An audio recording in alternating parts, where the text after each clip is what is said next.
केवला गुरु कृपा ही केवला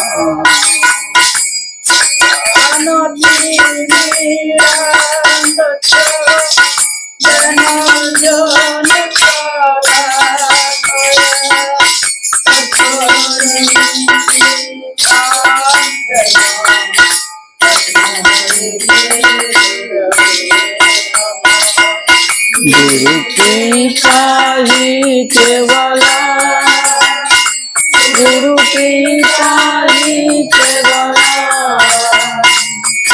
कृपा ही केवला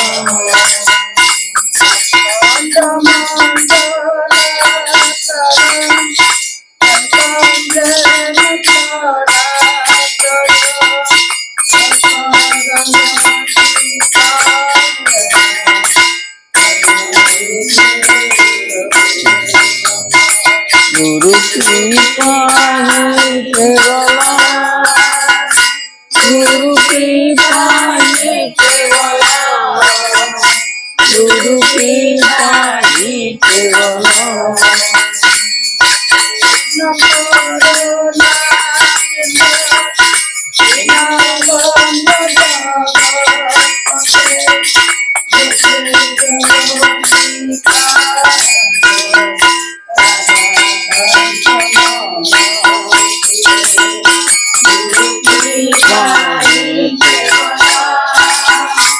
गुरु कृपा ही केवला गुरु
कृपा ही केवला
Oh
वंदे श्री गुरु श्रीयुत पद कमलं श्री गुरुन् वैष्णवंश शिरूपं साग्रजातं सहगान रघुनन्दितं तं सजीवं साद्वैतं सवधूतं परिजन सहितं श्री कृष्ण चैतन्य देवं श्री राधा कृष्ण पादं सहगण ललिता श्री विशाखान्वितं आजानुलंबित भुजौ कनकायवदतो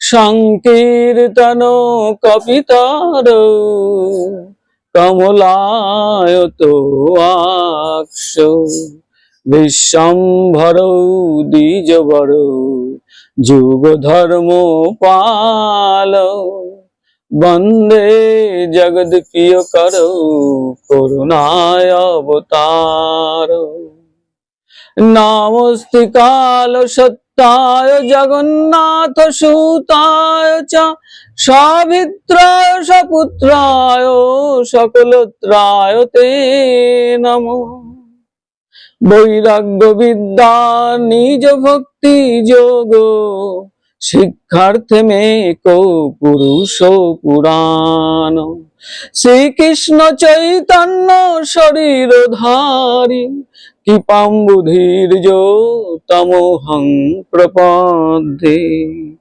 कालनष्टं भक्तियोगं निजं जपादुष्कीर्तुम्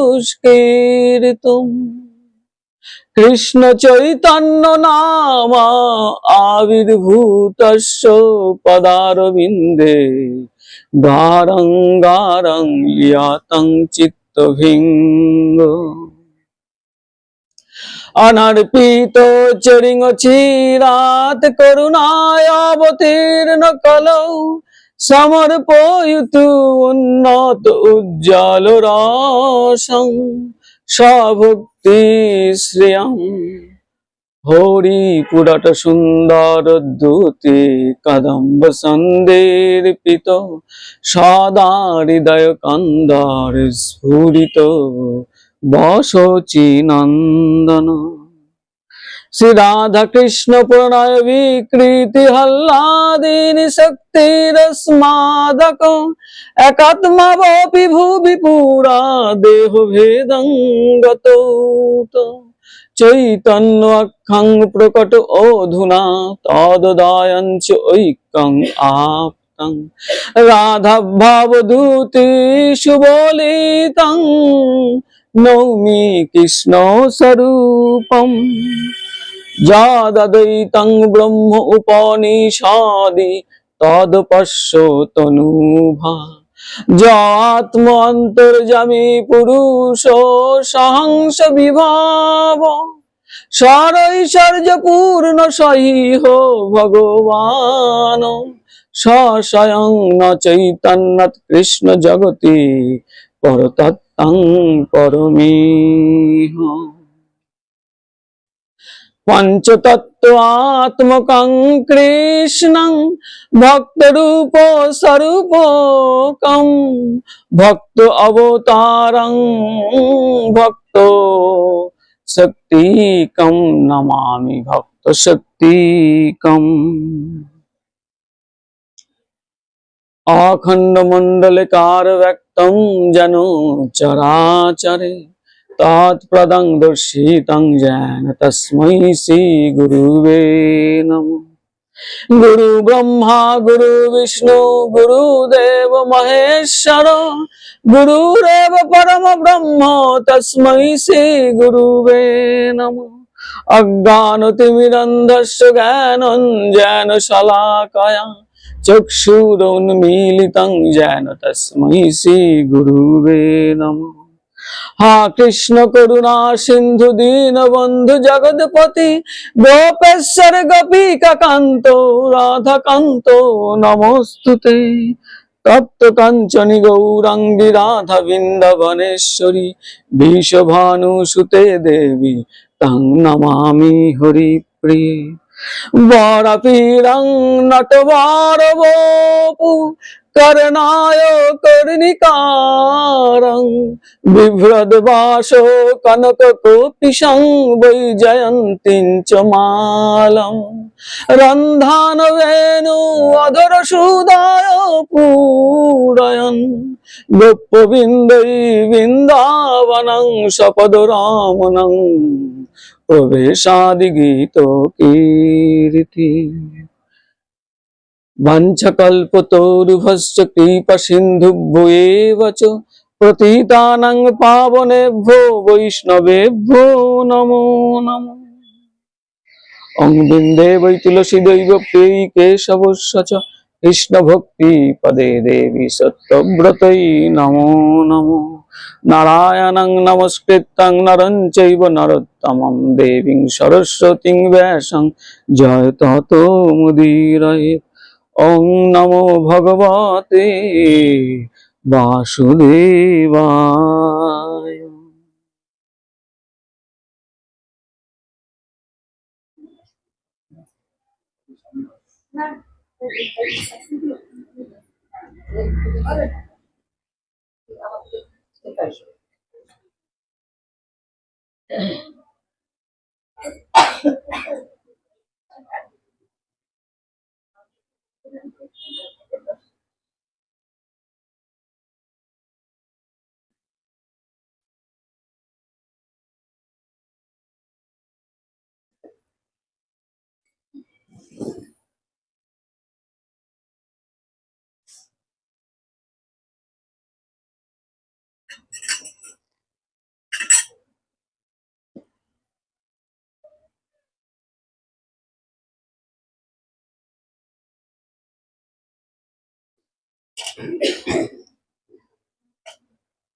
কলিযুগ পাবন অবতার শ্রীকৃষ্ণ চৈতন্য মহাপ্রভুর প্রিয় পরিকর ছিল কৃষ্ণদাস কবিরাজ গোস্বামী বিরচিত শ্রী শ্রী চৈতন্য চৈতামৃতের মধ্যলীলায় অষ্টম পরিচ্ছেদ আজকে আমরা কিঞ্চিত আস্বাদনের চেষ্টা করব। সাধুগুরু বৈষ্ণবের শ্রীচরণে কোটি কোটি প্রণাম জানাই। অনেক ভুল ত্রুটি হবে, আপনারা নিজে গুণে ক্ষমা করে দিয়েন।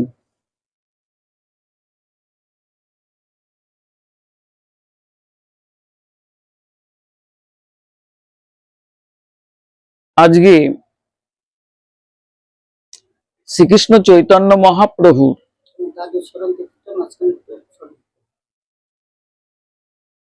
এই মধ্যলীলার অষ্টম পরিচ্ছেদের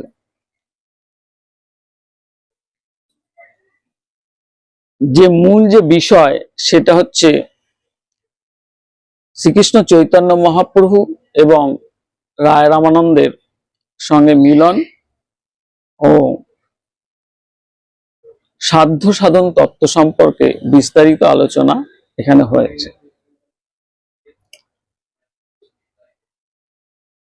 তো বেশিরভাগ ক্ষেত্রেই আমরা প্রথমের যে সাধ্য সাধন তত্ত্বটা অনেকবার আলোচনা করেছি,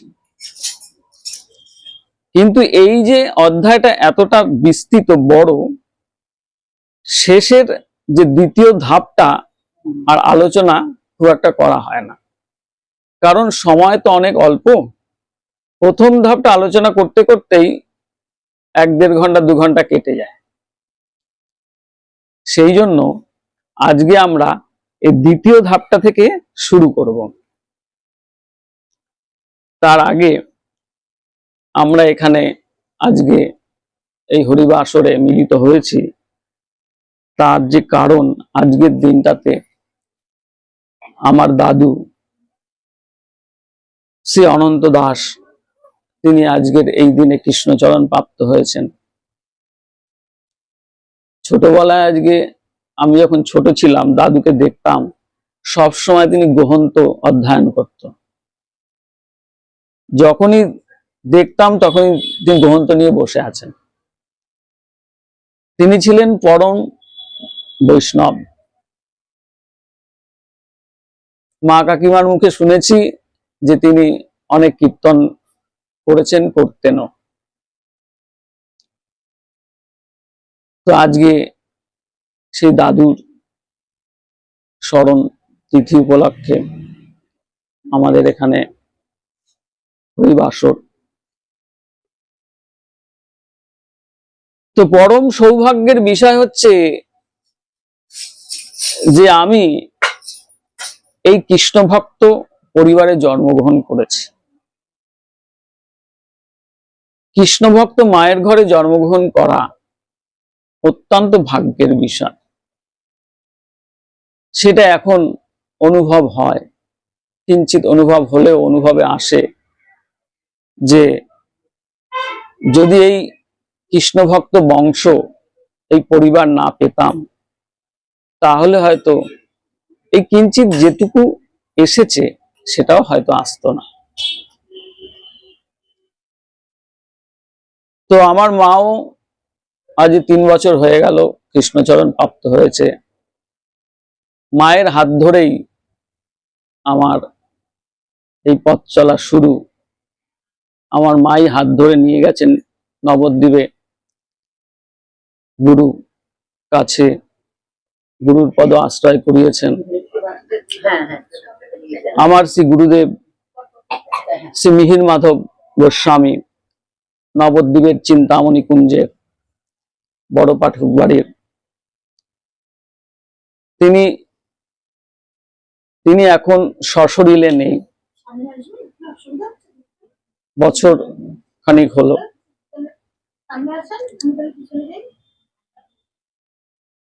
তো আমাদের যে গুরু ভাই কৃষ্ণেন্দু গোস্বামী তিনি আছেন। তো পরম সৌভাগ্য আমাদের যে আমাদের এই বংশ এই চিন্তামণি কুঞ্জর পদ আশ্রয় পেয়েছে এবং সেই পরম্পরা অনুযায়ী, শ্রীকৃষ্ণ চৈতন্য মহাপ্রভুর পরম্পরা অনুযায়ী আমরা সেই শ্রী গুরুদেবের কাছ থেকে সেই বীজটা পেয়েছি। এটা আমাদের পরম সৌভাগ্য। তো আজকে আমার দাদুর এই তিথিতে আমরা সমবেত হয়েছি। তো আজকে আমরা শ্রীকৃষ্ণ চৈতন্য মহাপ্রভুর এই মধ্যলীলার অষ্টম পরিচ্ছেদের দ্বিতীয় ভাগটা একটু আস্বাদনের চেষ্টা করব।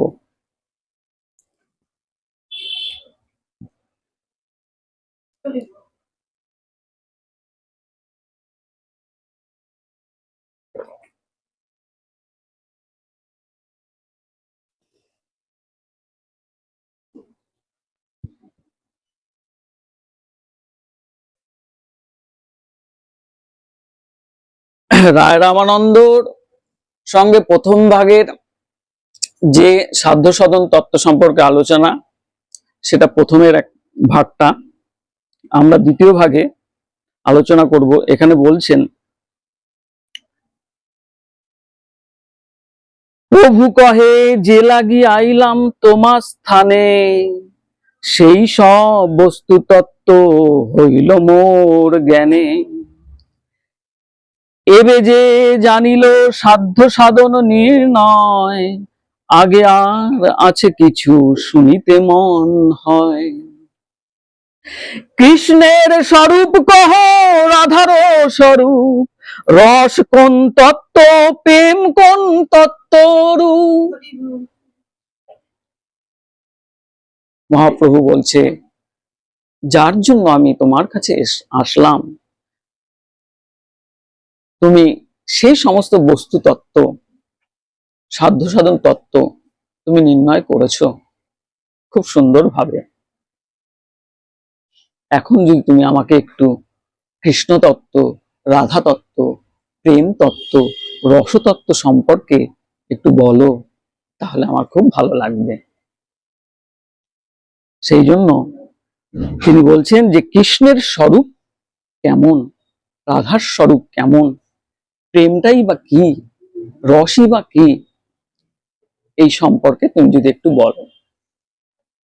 অর্থাৎ আপামর জনসাধারণকে শিক্ষা প্রদানের জন্যই আজকে শ্রীকৃষ্ণ চৈতন্য মহাপ্রভু রায় রামানন্দর মুখ থেকে তিনি বলাচ্ছেন।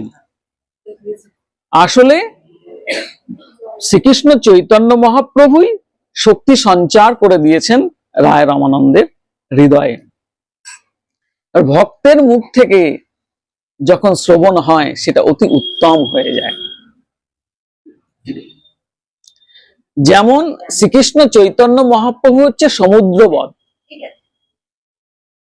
সমুদ্রের তলদেশে অনেক রত্নরাজি।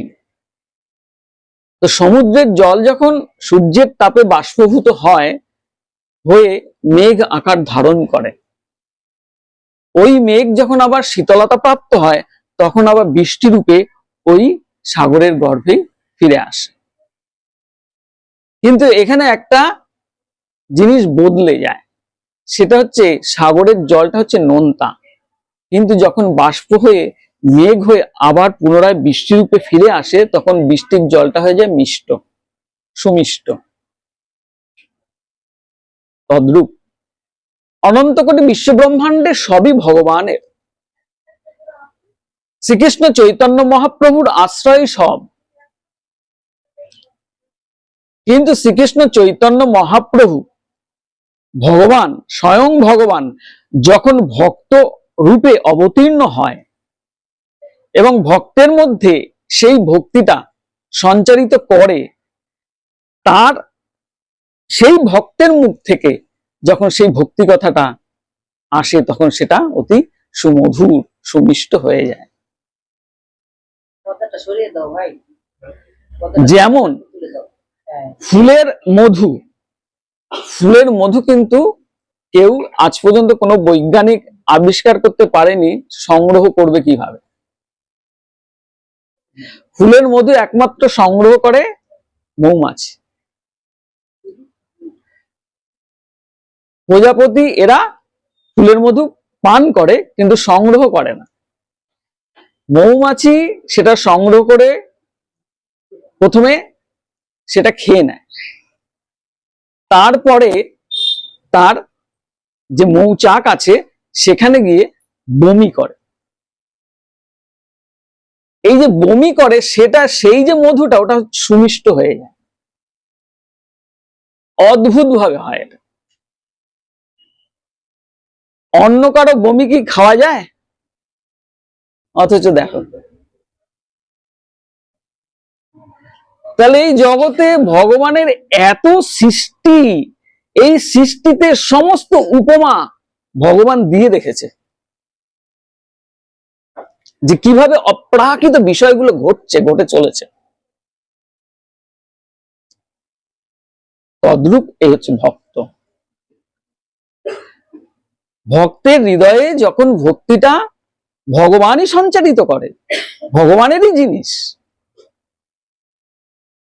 সঞ্চারিত করবার পর যখন আবার উদ্গার হয়, সেই ভক্তিটা প্রকাশিত হয় ভক্তের মুখ থেকে, ভক্তের হৃদয় থেকে, সেটা অতীব সুমধুর হয়ে যায়।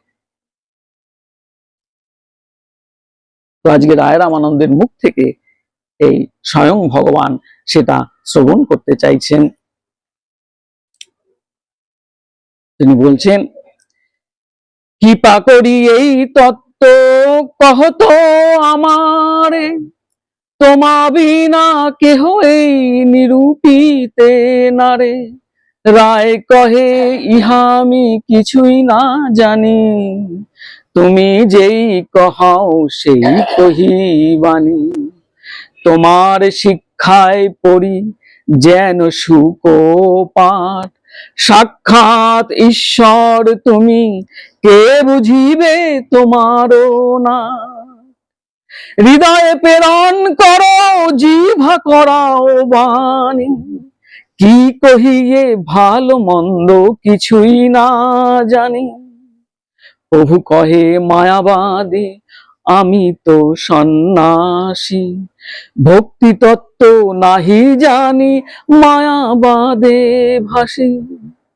সার্বভৌম সঙ্গে মোর মন নির্মল হইল, কৃষ্ণ ভক্তি তত্ত্ব কথা তাহারে পুছিল। তিহ কহে আমি নাহি জানি কৃষ্ণ কথা, সবে রামানন্দ জানে তিহ নাহি এথা। তোমার ঠাই আইলাম মহিমা শুনিতে, তুমি মোরে স্তুতি করো সন্ন্যাসী জানিয়া। কিবা বিপ্র কিবা নাসি শূদ্র কেন নয়, যেই কৃষ্ণ তত্ত্ব বেত্তা সেই গুরু হয়। সন্ন্যাসী বলিয়া মোরে না করো বঞ্চন, কৃষ্ণ রাধা তত্ত্ব কহি পূর্ণ করো মন। মহাপ্রভু বলছে যে তুমি সন্ন্যাসী জ্ঞান করে আমাকে বঞ্চনা করো না। আমি যার জন্য এসেছি, সর্বভৌম ভট্টাচার্য তোমার কথা বলল যে আমি তো কৃষ্ণ ভক্ত না, তুমি রায় রামানন্দের কাছে যাও। যদি কৃষ্ণ কথা শুনতে হয় ভক্তের মুখে শোনো, তাই তো আমি তোমার কাছে এসেছি। এখন তুমি আমাকে স্তুতি করছো। মহাপ্রভু যেহেতু ভক্তভাব ধারণ করেছে, সেহেতু তার দৈন্যতা বশত সে এমন বলছে। আর রায় রামানন্দ যেহেতু কৃষ্ণ ভক্ত, তার এমনিতেই দৈন্যতা রয়েছে, সেই জন্য দুইজন দুজনকে স্তুতি করছে। তো মহাপ্রভু এই কৃষ্ণ তত্ত্ব, রাধা তত্ত্ব তিনি জানতে চাইল। কৃষ্ণ রাধা তত্ত্ব কহি পূর্ণ কর মন। যদ্যপি রায় প্রেমী মহাভাগবত, তার মন কৃষ্ণ মায়া নারে আচ্ছাদিতে। তথাপি প্রভুর ইচ্ছা পরম প্রবল, জানিতে হো রাহের মন হইল টলমল। রায় কহে আমি নট